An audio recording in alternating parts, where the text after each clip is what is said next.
Hello everyone, how are you doing? This is MD Tech here with another quick tutorial. In today's tutorial, I'm going to show you guys how to hopefully resolve if your Google Pixel phone's volume appears to be too low or it's really hard to hear the other person on the other end of the line.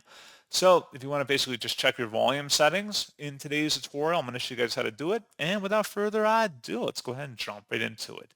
So all you have to do is just swipe up on your home screen and then select the setting gear button right here.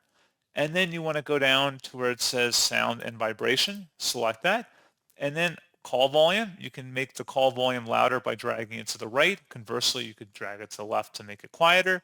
You can play around with this, test it out, see what is best for your preference level, and that's pretty much all you have to do. So pretty straightforward process, guys, and as always, thank you for watching. I do hope that I was able to help you out, and I do look forward to catching you all in the next tutorial. Goodbye.